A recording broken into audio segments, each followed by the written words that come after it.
Na sana tena kuhusu mkulima wa majani chai. Najua umeongea hayo na uko na mipango. Lakini pia ningependa tushughulikie wakulima wa majani chai kulingana na kiwango cha ukulima wao. Kuna yule mkulima pia wa chini ambaye production cost yake sana sana huwa inamfinya. Unapata ya kwamba yule mfanyikazi wa kumchunia majani hata anapata pesa mingi kuliko ile yeye anapata ya bonus. Sijui hapo tunaweza fanya nini ndio huyu mkulima mdogo wa majani chai akaweza kutiwa moyo aweze kuendeleza kazi yake. Labda swali ambalo lingine ningependa kuangazia ni katika matembezi yako mlimani, na nimesema tena karibu sana. Wakati ulikuwa naibu wa rais, ulipokelewa sana kwa mlima kama ulivyosema. Na of course msemo ambao ulikuwa wako wakati huo ni tangatanga na tukaelezewa kwamba mmesikiza ground na ukweli masikio ilikuwa sawa. Mlisikiza ground na ilikuwa sawa. Sasa tukisikiza ground sijui iko namna gani. Na tena labda ningejiuliza na wengine pia wanajiuliza mbinu ambazo zimetumika kuwakusanya watu pamoja ambao watakuwa wakijitokeza kupokea rais katika mlima ni wale ambao ni watu kabisa wanatokea kupokea rais kwa sababu wanapenda vile anafanya, ama wengine wamebaki manyumbani wamekasirika tu, wamebaki na hasira zao lakini hawana kufanya. Okay. Mambo umeniuliza maswali mawili, sio Njoki? Ya kwanza pale katika kilimo ya chai bado kuna vile tumekubaliana na Mutahi Kagwe. Tumejaribu ku enhance productivity. Lakini bado kuna sehemu imebakia ambayo sasa tutaenda bunge. Kwanza kuhakikisha kwamba tunafanya value addition more than we are doing at the moment.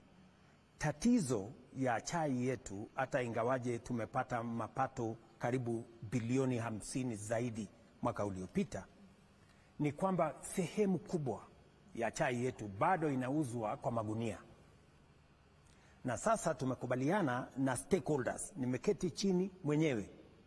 Na mimi nataka nimshukuru Profesa Kindiki kwa sababu amenisaidia katika shughuli hiyo ya kuketi chini na different stakeholders wa kutoka sehemu tofauti tofauti.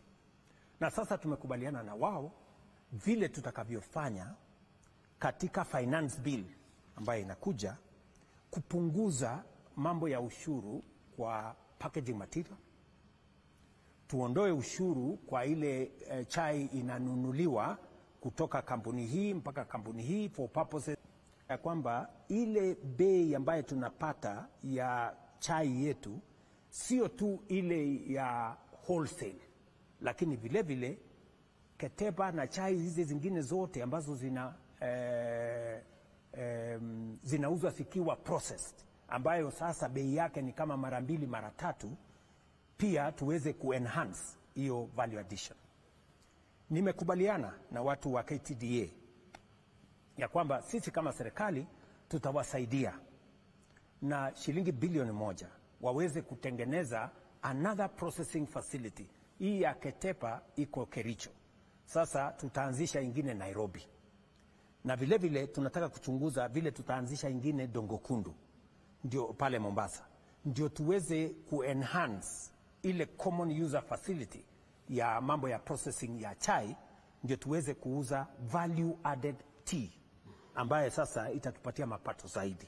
Tukifanya hivyo, sasa yule mkulima ambaye umesema, yule mdogo ambaye saa hizi pengine yule ambaye anamsaidia kuchuna chai anapata pesa nyingi kuliko mwenye chai, sasa hapo saa hizi kwa kilo moja on average tumefikisha karibu shilingi 70.